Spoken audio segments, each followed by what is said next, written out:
नमस्कार दोस्तों, आप सभी को कटअप नगर में हार्दिक स्वागत है। आज मैं साइंस के इम्पोर्टेंट क्वेश्चन लेके आया हूँ, जो कि आपको आने वाले एग्जाम बीएफसीसीआईएल, आरआरबी एनटीपीसी और आरआरसी ग्रुप डी में हेल्प करेंगे। और ये आपका चौथा सेट है। आज का पहला प्रश्न, 120 वाट का एक विद्युत लैंप प्रतिदिन 8 घंटे उपयोग किया जाता है। एक दिन में लैंप द्वारा खपत ऊर्जा की इकाई की गणना करें।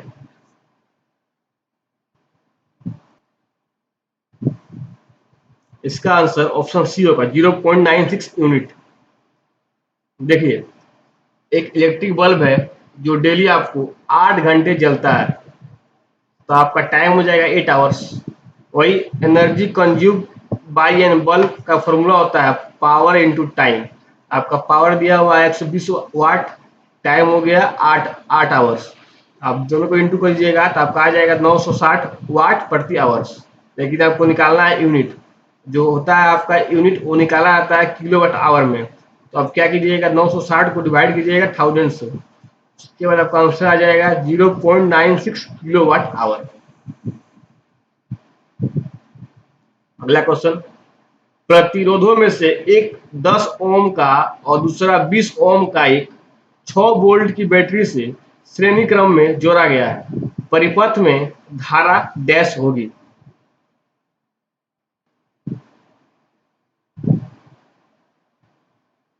यहाँ आपका आंसर होगा ऑप्शन बी, 0.5 एम्पियर।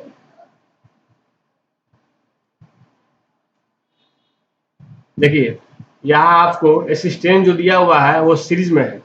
जब असिस्टेंस सीरीज में होता है तो आप दोनों को पहले ऐड कर दीजिएगा। 20 ओम प्लस 10 ओम आपका हो जाएगा 30 ओम।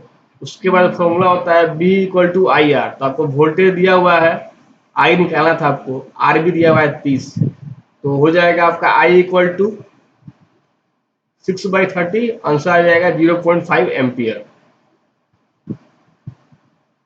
अगला प्रश्न, निम्नलिखित में से कौन सा एक साधारण स्थायी ऊतक नहीं है।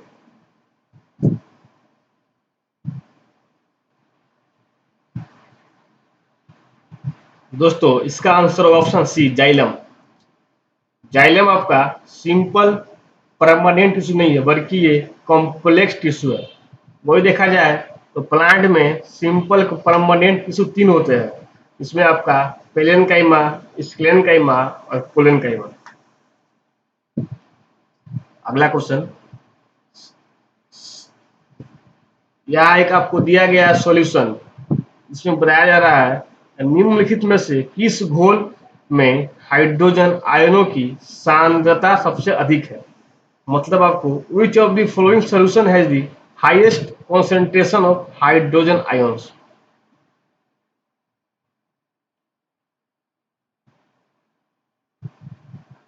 ऑप्शन में जो दिया गया है आपका पीएच दिया गया, पीएच वैल्यू।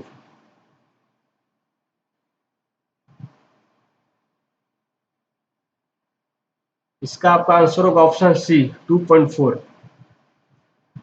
देखिए, जो पीएच स्केल होता है वो आपका होता है 0 से लेकर 14 ले। वही 7 होता है न्यूट्रल। 7 से कम होता जाएगा तो आपका हो जाएगा एसिड, और 7 से ज्यादा होता जाएगा तो आपका हो जाएगा बेसिक। वही आप जब आइएगा 7 से 1 की तरफ तो आपका जो H प्लस आयन होता है ये बढ़ते आता है। वही जब आप 1 से इधर आइएगा ये बेस तरफ, तो आपका इधर OH प्लस आयन बढ़ने लगता है। यहाँ पूछा गया था कि सबसे कम किसमें, सबसे ज्यादा किसमें H प्लस आयन होगा। यहाँ आप देख रहे होंगे, यहाँ सबसे कम 2.4 होगा, जहाँ सबसे ज्यादा आयन होगा, हाइड्रोजन आयन होगा।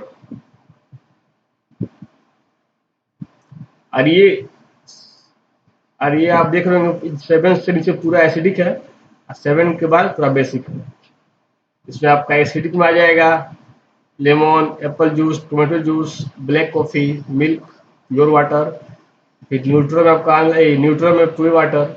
उसके बाद बेसिक में आ जाएगा आपका अंडा, baking soda, hand soap, ammonia solution, bleach, concentration of solution of alkali etcetera. निम्नलिखित में से किस पौधों का शरीर जड़, तना और पत्तियों में विभक्त नहीं होता है, मतलब डिफरेंशिएशन नहीं होता है, और ये या कहे तो तीनों में अंतर नहीं होता है, जड़, तना और पत्तियों में।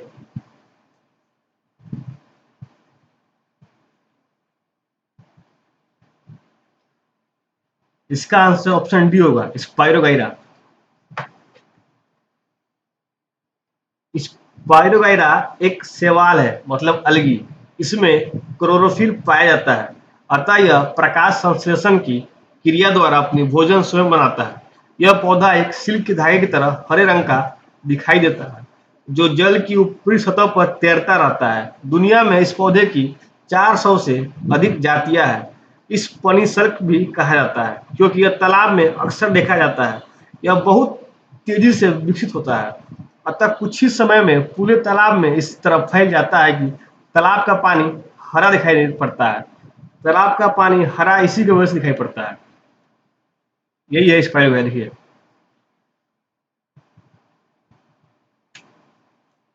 आधुनिक आवर्त सारणी के किस समूह में हेलोजन रखा गया है?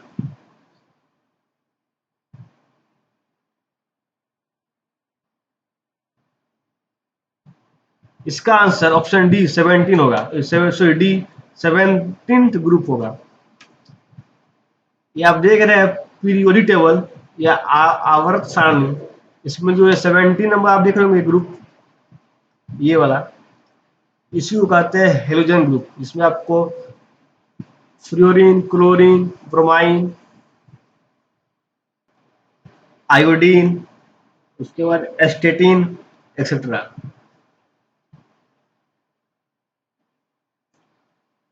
निम्न में से कौन सा हार्मोन युवावस्था के समय लड़कों में दिखाई देने वाली उपस्थिति में बदलाव लाता है?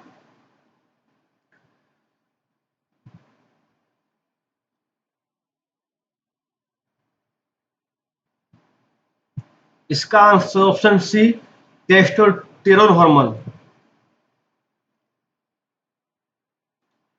निम्नलिखित में से किस यौगिक में क्रिस्टलीकरण का पानी नहीं होता है?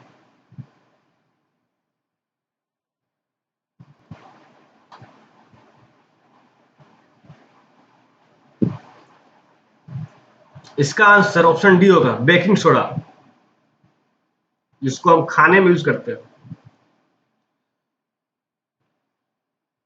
निम्नलिखित में से कौन जानवर मुकुलन बर्डिंग द्वारा पुनरुत्पादित करता है और पूर्ण जनन कार्यान्वित कर सकता है? Which one of the following animals reproduce by budding and can carry out reproduction?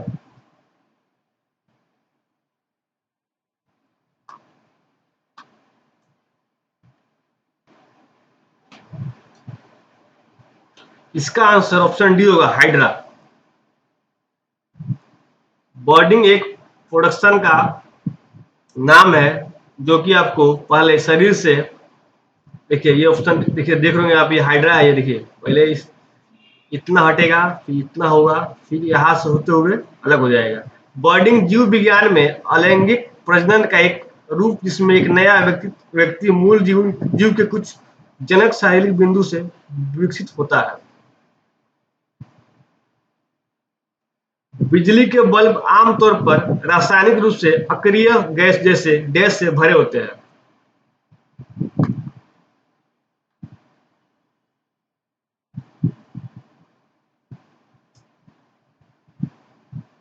इसका आंसर ऑप्शन सी, नाइट्रोजन। बिजली के बल्ब आमतौर पर नाइट्रोजन और आर्गन जैसी रासायनिक रूप से निष्क्रिय गैसों से भरे होते हैं, क्योंकि ये गैसें गर्म टंगस्टन फिलामेंट के साथ प्रतिक्रिया नहीं करती है, और इसलिए बिजली के बल्ब के फिलामेंट के जीवन को लंबा खींचती है। परमाणु क्रमांक के आधार पर तत्वों का वर्गीकरण किसने किया?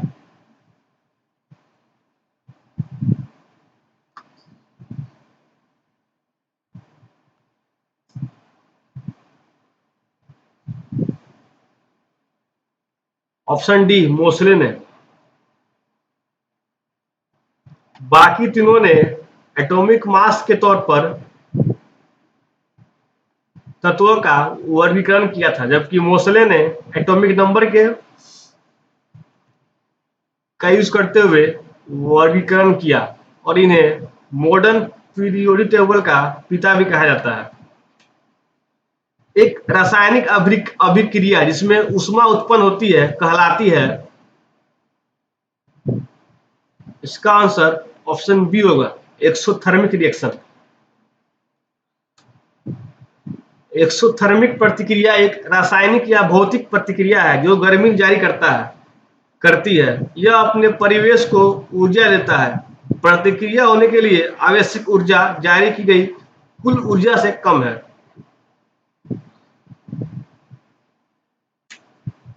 वह बिंदु जहां किसी वस्तु का संपूर्ण भार कार्य करता हो वो कहलाता है।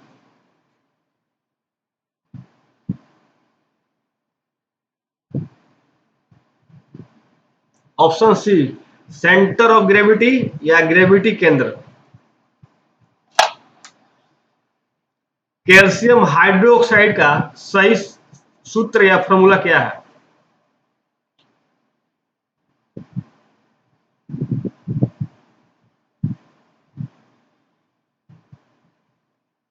ऑप्शन सी, Ca ब्रैकेट में OH ब्रैकेट क्लोज 2। प्रकाश की एक किरण पानी से कांच तक जाती है, यह झुकता है।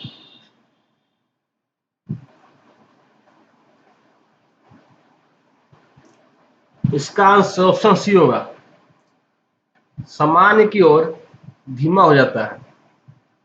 प्रकाश की किरण जब पानी से कांच की ओर जाता है तो वह झुकता है और इस सामान्य की ओर, और उसका स्पीड भी कम हो जाता है। एक 40 किलो की लड़की 4 सेकंड में 5 मीटर की वृद्धि के साथ सीढ़ियों की उड़ान भरती है, उसके द्वारा विकसित शक्ति डैश होगी।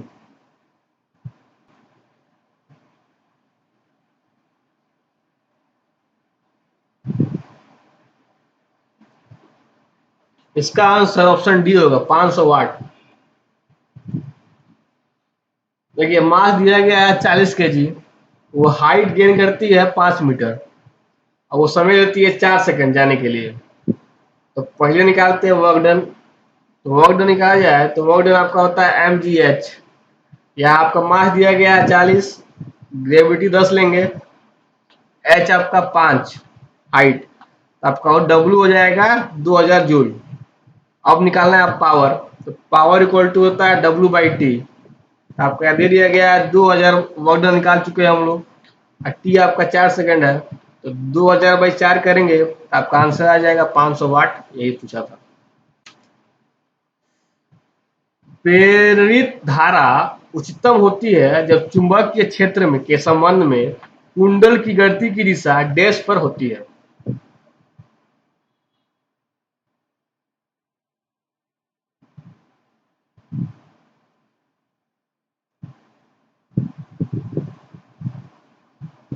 इसका आंसर हो जाएगा आपका ऑप्शन डी, 90 डिग्री।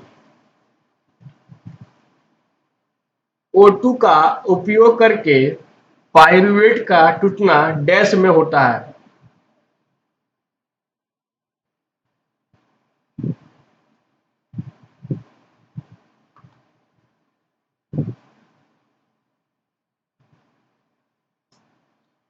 इसका आंसर ऑप्शन डी होगा, माइटोकॉन्ड्रिया। माइटोकॉन्ड्रिया में O2 का उपयोग करके पाइरूवेट टूटता है। निम्नलिखित में से कौन मेलिएबल और डक्टाइल है? यहाँ निंदन लिखा गया है दोस्तों, थोड़ा गलत हो जाएगा, हिंदी का वर्ड है, निंदन नहीं होगा, इसीलिए मैं बोल रहा हूँ मेलिएबल और डक्टाइल।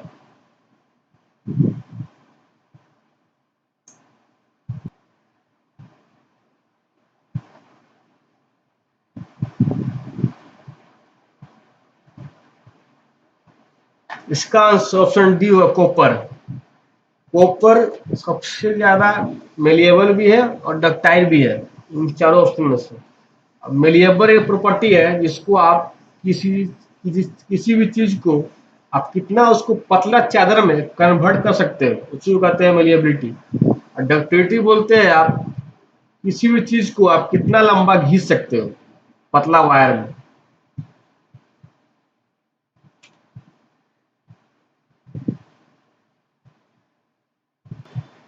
सीमा से कम आवृत्तियों वाली ध्वनि तरंगे कहलाती है। Sound waves with frequency less than the audible range are called.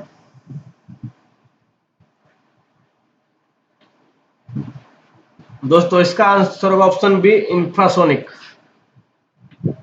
हम लोग के कानों की सुनने का क्षमता होता है 20 हर्ट्ज से लेके 20,000 हर्ट्ज तक। इससे ही हम लोग ऑडिबल रेंज कहते हैं। वही देखा जाए तो क्वेश्चन में पूछा गया इससे कम को हम लोग कहते हैं इंफ्रासोनिक साउंड वेव्स।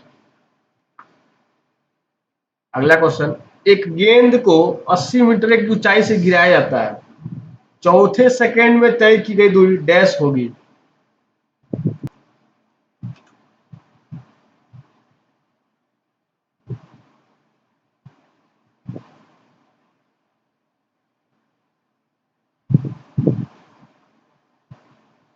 तो इसका आंसर ऑप्शन डी 35 मीटर होगा। देखिए पहले फॉर्मूला लिखते हैं, S equal to U two plus half A T square formula होता है। इसमें आपका एस दिया गया है 80, देख रहे होंगे एस 80 मीटर दे दिया गया है। यू जीरो हो जाएगा, टी भी जीरो हो जाएगा, ये पोर्शन जीरो हो जाएगा। उसके बाद देखते हैं प्लस हाफ, हाफ का 0.5 दीजिएगा। ए दिया गया है 10, ए मतलब जी 10 दिया गया है।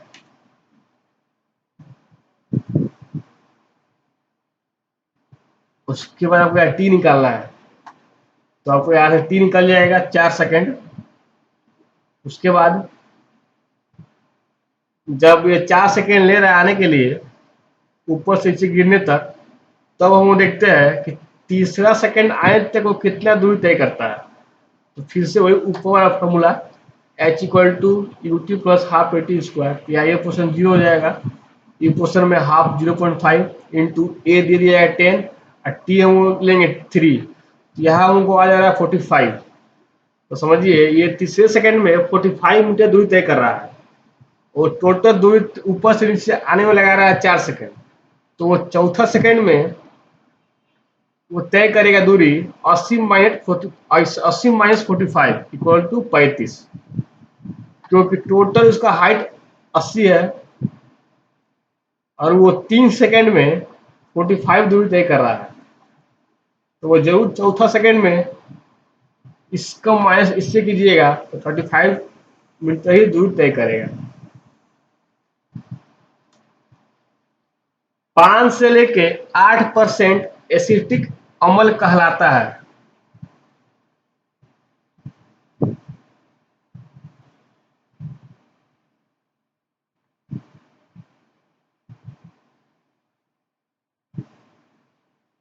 इसका आंसर ऑप्शन बी होगा, विनेगर या सिल्का। बस आज के सेट में इतने क्वेश्चन थे दोस्तों। अगर आपको अच्छा लगा हो तो कृपया सब्सक्राइब करें और शेयर करें।